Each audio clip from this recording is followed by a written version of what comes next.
Dhanik Bharat Educational Institutions, Inter, IIT, JEE, NEET, admission opened. MLC ప్రభుత్వ whip మనతో పాటు ఉన్నారు. దయాకర్ అన్న ప్రధానంగా నిన్న కొన్ని కామెంట్ చేశారు. మీరు పాకిస్తాన్ ఐ లవ్ యూ అని ఎప్పుడైనా అన్నారా? అది ఆయనకు పాపం తెలియక అన్నాడు కాబట్టి ఆయన అజ్ఞాని అని అనుకుంటాం అంతే. దాని మీద అంటే ఎవడు తయారు చేసిన ట్రోల్స్ దాని మీద మాట్లాడే స్థితి పవన్ మన పేరు కూడా ఉచ్చరించలేకపోతుంది. చాలా భావోద్వేగంతో అద్దంకి దయాకర్ అనే వ్యక్తి ఐ లవ్ పాకిస్తాన్ అంటే తప్పు లేదు కానీ మన పేరు కూడా అనలే, ఎవరో కాంగ్రెస్ నాయకుడు అని అంటాడు. కానీ ఆయనకు అది తెలియదు, ఏం మాట్లాడడం అనేది తెలియదు. ఎవడో ట్రోల్ ఓడిచ్చిన దాన్ని పట్టుకొని ఏదో మాట్లాడినా కూడా మోదీ గారే పాకిస్తాన్ ప్రేమికుడు.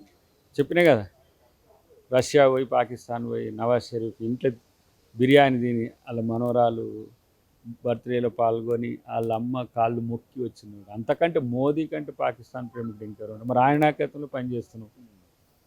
సో నిన్న ఇంకొక తెలంగాణకు సంబంధించి తెలంగాణ ఏమైనా ఈ రాజకీయ నాయకులు ఇటు కాంగ్రెస్ వాళ్ళు కావచ్చు, లేదంటే బీఆర్ఎస్ వాళ్ళు కావచ్చు, ఈ రాజకీయ నాయకుల లేదంటే ఇక అయ్య జాగిరా అనే పదం కూడా యూజ్ చేసిన పరిస్థితి. అది ఏక్ దిన్ కా issue, that's over subject, that's it.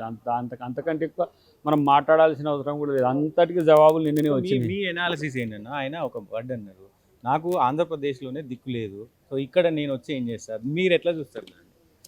దిక్కు ఎందుకు ఉండొద్దు? దిక్కు చూసుకో, ఎవడొద్దు అన్నాడు? తెలంగాణ రాజకీయాలు చేయొద్దని నిన్ను అంటున్నామా? చేయలేదా? పోటీ చేయలేదా? తెలంగాణలోనే జనసేన పెట్టినాం కదా. కాబట్టి నేను వాళ్ళకి చెప్పేది అంటే కొట్టుకోవడానికి రాకండి, రాజకీయం చేసుకోండి. ఒకవైపు ఆంధ్ర అని ఇంకొక వైపు తెలంగాణ అని మీరు కొట్టుకుంటే తెలంగాణ ఆంధ్ర ప్రజలకు నష్టం జరుగుతుంది. కాబట్టి దాని మీద ఇంతకంటే ఎక్కువ కొనసాగించకుండా మంచిగా మీ రాజకీయాలు మీరు చేసుకోండి. ఎవరు కానీ మీకు అడ్డం వస్తే ప్రభుత్వం మీకు అండగా ఉంటుంది. కానీ మేము కొట్టుకుంటాం పర్మిషన్ ఇవ్వంటే వద్దు అని నిన్న అన్నది.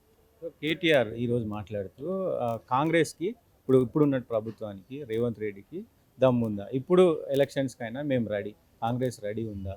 సో ఎవరు కూడా ఎందుకంటే 10 సంవత్సరాల్లో మాకు వచ్చినటువంటి వ్యతిరేకత కేవలం ఈ 2.5 సంవత్సరాల్లోనే వాళ్ళకు వచ్చింది, ఖచ్చితంగా వాళ్ళకు కూడా తెలుసు ఇది కాదు. కేటీఆర్ ఎలక్షన్ కమిషనా? కేటీఆర్కు ఊళ్ళో వేసినప్పుడల్లా ఎలక్షన్స్ పెడతారా? ఎట్లా? ఏం పిచ్చి అంటే మీరు కూడా అట్టే 2 సంవత్సరాలకు పెట్టినరా? ఏం తీటరా నాయన ఇదంతా మీకు? ఫస్ట్ ఫ్రస్ట్రేషన్ ఎందుకు ఫస్ట్ తగ్గించుకోండి.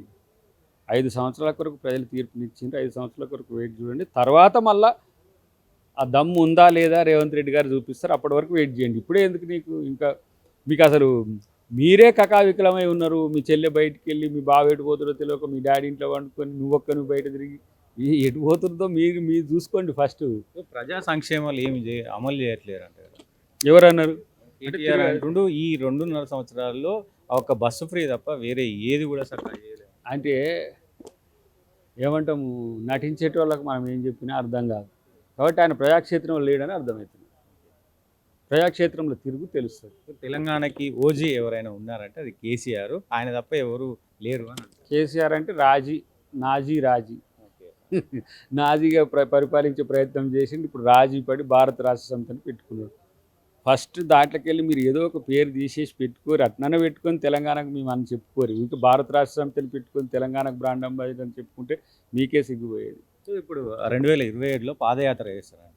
గతంలో వైఎస్ రాజశేఖర రెడ్డి చేసిండు, చంద్రబాబు నాయుడు చేసిండు, వైఎస్ జగన్మోహన్ రెడ్డి చేసిండు, రేవంత్ రెడ్డి ఏదైతే రాహుల్ గాంధీ జోడో యాత్ర ఉందో దాంట్లో కూడా దాంతోపాటు రేవంత్ రెడ్డి కూడా చేసిండు. వీళ్ళందరూ ముఖ్యమంత్రులు అయ్యారు. సో నేను కూడా పాదయాత్ర చేస్తా, ఖచ్చితంగా కాంగ్రెస్ ఏదైతే అమలు చేయాల్సినటువంటి అంశాలు ఉన్నాయో వాటి అన్నిటిపైన కూడా ప్రజలకు వివరిస్తాం. పాదయాత్ర చేసుకోమను, జిమ్ చేయమను, యోగా చేయమను, మంచిగా ఫస్ట్ రాజకీయం మంచిగా చేయమను.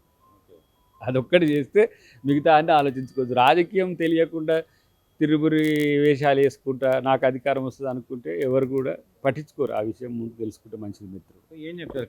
కవిత పార్టీ పెట్టి దాదాపు ఒక 2 నెలలు కావస్తుంది.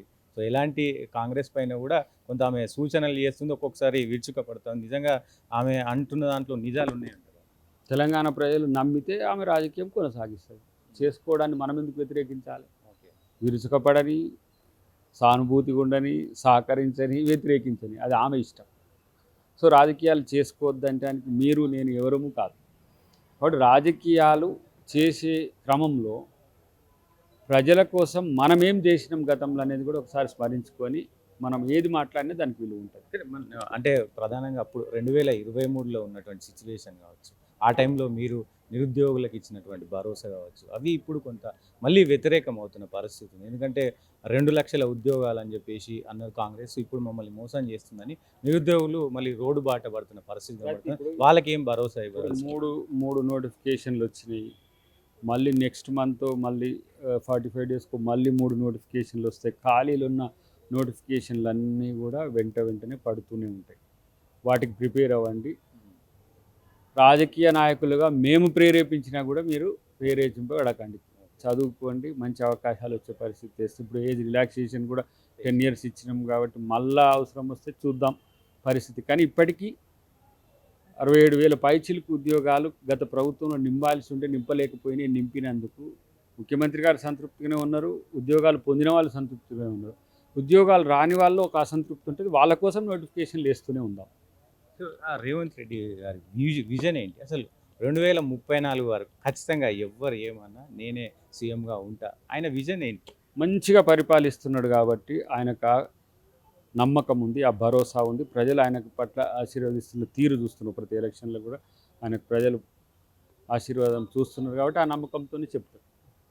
కాబట్టి 2034 వరకు అనే ఉద్దేశంలో ఆయన మీద ఆయనకున్న నమ్మకంతో పాటు ఆత్మవిశ్వాసం కూడా. ఆ ఆత్మవిశ్వాసం, ఆశ్వాసన అనేది నాయకునికి ఉంటుంది, ఉండాలి. చేసే పనుల బట్టి తెలుస్తుంది. కాబట్టి అప్పటి వరకు ఉంటాడేమో అని చెప్పి మీరు బాధపడకండి. మీకేమైనా సాధ్యమైతే రేవంత్ రెడ్డి గారి కంటే ఎక్కువగా పనిచేసే ప్రయత్నం చేసుకోండి.